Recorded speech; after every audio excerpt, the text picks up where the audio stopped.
Yeah, saying no is one thing, accepting no is another thing.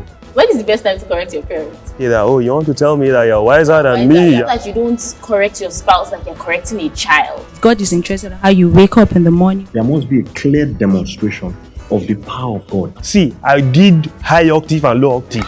You guys are going to enjoy today's episode. Today. Are you ready? I'm ready. I climb to the highest mountain. Hello guys, welcome to today's episode of UNWALLED, a show where we break down all the barriers and we have those conversations that are not always had in church but are absolutely necessary. My name is Bologi Stephen. I am Nazi Anansi, and today we'll be talking about relationship. Ha. I'm so excited. I don't think this topic I'm so excited. will be exhausted though. Please, what's the topic? Tell us. Is it okay for a believer to have spare girlfriend or boyfriend? Spare tire. Oh. Okay. So yeah, is it a good thing or okay for a believer to have a spare girlfriend or a boyfriend? Like my friend said, do your car have spare tire? It does. Okay. But that's a car. But seriously though, right? I think I heard this from a pastor, right? And he was talking about how in our generation, we practice divorce. Yeah. So here's what he was saying.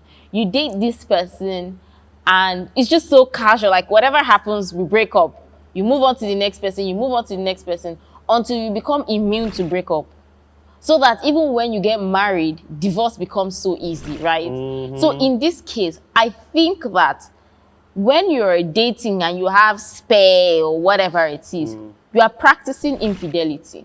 Correct. You are practicing infidelity because like you're so used to having spare here, there, everywhere. So when you now eventually get married, one person will not be enough for you. Yes. If your wife vex you today or your husband vex you, you will be looking for that spare that you always had. And you know that you're married now. Let's talk true. Okay. You know that sometimes it's when your spouse vex you, one person will just come from nowhere and say hi. What are you looking for? Who sent you? This is not the evil devil. Spirit. You cannot tell me hi when I'm living in peace with my wife. It's when I'm having small problems. Do you understand? Like I see they used to have that kind of spirit. Yeah, something is sending them. Yes. I don't understand. You know, so like if you're now already used to having a spare, then when you're married, I mean, infidelity is not going to be a problem for you. You will just go on with it. Yeah, and people just consider it in our generation as cruise. And they tell you. Yeah, they just say, I'm catching cruise. Yeah, but like you rightly said, these things, you begin to practice them as a single person. And you find that is a difficult thing to manage. Hey, you can't even manage yourself at times. Right. You're married now, you cannot manage one person. And you think you have the superpower to manage, you know, community. Uncle Solo. Even Uncle Solo confess sometimes now. She be last he say vanity. Uncle Solo know that. Uncle Solo knows the last one. This is not the way to life, right? You know, so these things we do that without knowing that we are practicing it. And you rightly said, when it comes to marriage, at the end of the day, you find out that you can't even stay, and what you've been practicing as a single person is beginning to manifest. You know, people think that when they get married, they'll change. Yeah. My brother, tell them that. Tell them the truth. You cannot change just like that. You cannot change. Doing yes. That you will do. You have, like, they say practice makes perfect. And you have been practicing. You have been practicing Monopoly and Polypoly. And then now you're perfect. You're perfect. You know? So we have to be very careful. Yeah, we have to be very careful. So earlier you spoke about infidelity.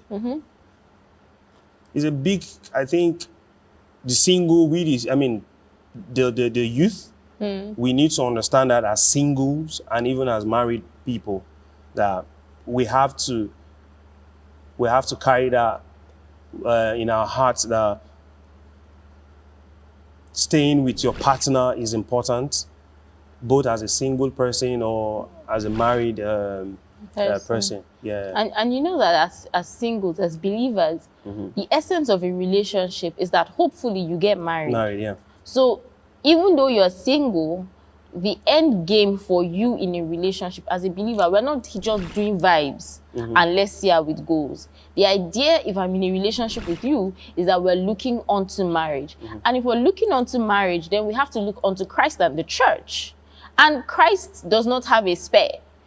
Even when he was dying for the church, he gave his all. Do you understand? Like it was, let your eye be single. You know, he was doing this for his bride, one bride, one Christ, one bride, right? So if you're looking on to marriage, then you have to start putting the template of marriage in front of you, which is one groom and one bride. So you cannot in relationship start having multiple brides. That's not the template for us as believers, you know. Yeah. So that's to say, do not commit when you're not sure. Yeah. So the level of commitment you give, you have to be very sure before you can give 100%. If you're not sure of anything, please do not commit.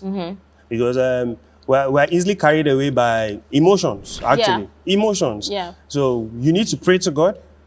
Before you commit, you need to pray to God. You need to be led. Led. Marriage is so important. Ah. My brother.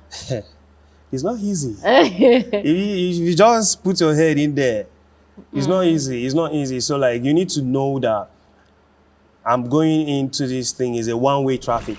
Yeah. Yeah, it's a one-way traffic. So pray to God. God will lead you and you give your full commitment to it. Knowing that you have spare girlfriend or spare boyfriend is a distraction, really. It's a distraction. You know, you won't be able to, you can't give your best when you know that you have a spare. Yes. You know, like let me even just use this verse in the Bible where Jesus was saying you can't serve two masters. Bam. You will either love one and hate the other. That's the truth. Because you can never give 100%. you can't 100%. give 100% to two people because you don't have 200% to give.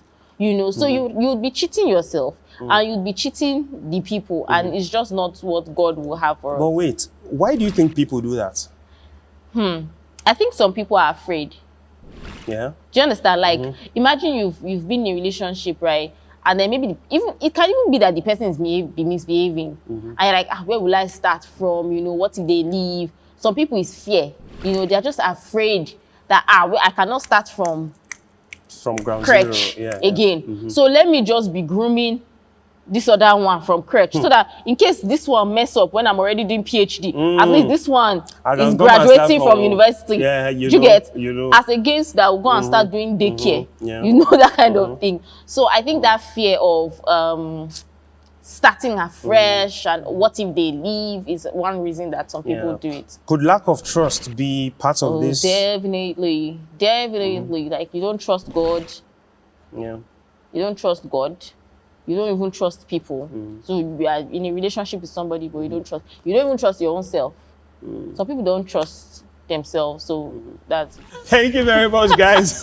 Hope you enjoyed this episode. We did. We hope to catch up with you soon again. Yeah. Don't forget to subscribe to our channel. Please put down your comments and share with family and friends, including your enemies. You might be saving someone's marriage or upcoming marriage. Or even your own. Yeah, even your own, you know. You know. So please share your comments. We would like to know what you think about everything, and hope to see you next time. I climb to the highest mountain.